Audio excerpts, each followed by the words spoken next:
Hi மக்களே, welcome to Lalitha kitchen. இன்னைக்கு mango jelly எப்படி பண்ணலான்னு வாங்க பார்க்கலாம். குழந்தைங்களுக்கும் ரொம்ப பிடிக்கும். ஸோ நீங்கள் கண்டிப்பாக செஞ்சு கொடுக்கணும் குழந்தைங்களுக்கு. கம்மியான விலையில இப்போ மேங்கோ கிடைக்கிது. ஸோ நீங்கள் ட்ரை பண்ணி பார்ப்பீங்கன்னு நினைக்கிறேன். அதுக்கு 2 மாம்பழம், ஜவ்வரிசி, சர்க்கரை போதுமானது. அதிக விலை கிடையாது, எதுவுமே கம்மியாக தான் இருக்கும்.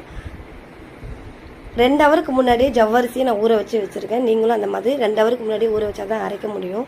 2 மாம்பழத்தை தோல் எடுத்துகிட்டு நல்லா ஃபைனாக கட் பண்ணி மிக்ஸி ஜாரில் போட்டு நல்லா ஃபைன் பேஸ்ட்டாக அரைச்சிடுங்க. எந்த அளவுக்கு நல்லா அரைக்கிறீங்களோ அந்த அளவுக்கு நம்மளுக்கு அந்த ஸ்வீட்டு கரெக்டாக கிடைக்கும். ஓகேவா? இதை அரைச்சிட்டு ஒரு பெரிய அகலமான பாத்திரத்தில் மாற்றிக்கோங்க. அந்த பாத்திரத்துலேயே தான் நம்ம இதை செய்ய போகிறோம். ஸோ அதுக்கேற்ற பாத்திரத்தில் நீங்கள் அதை மாற்றிக்கோங்க. அதே மாதிரி ஜவ்வரிசியும் அதில் போட்டு தண்ணி விடாமல் அதில் போட்டு நல்லா ஃபைன் பேஸ்ட்டாக அரைச்சிடுங்க. ஜவ்வரிசியில் கொஞ்சம் திப்பிகள் இருக்கும், சரியா? அது நம்மளுக்கு தேவையில்லாதது. ஸோ அதை எடுத்துருங்க. அதுக்கு வடிதட்டி வச்சு நீங்கள் இந்த ஜவ்வரிசி பேஸ்ட்டை அதில் நல்லா மேஷ் பண்ணி விட்டிங்கன்னா திப்பிகள்லாம் நம்மளுக்கு தனியாக எடுத்துடலாம். ஸோ 1 கப் சர்க்கரை. எனக்கு இந்த மாம்பழம் நல்லா ஸ்வீட்டாக இருக்குது. ஸோ நான் சாப்பிட்டு பார்த்தேன். அதனால் எனக்கு 1 கப் சர்க்கரை போதும். சர்க்கரை போட்டுட்டு நல்லா மேஷ் பண்ணி விடுங்க.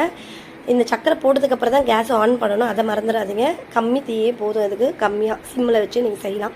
நல்லா கட்டி ஆனதுக்கப்புறம் ஒரு டப்பர்வேர் பாத்திரத்தில் எண்ணெய் தடவிட்டோ இல்லை நெய் தடவிட்டு இதை அதில் சூடாகவே மாற்றி விட்டுருங்க.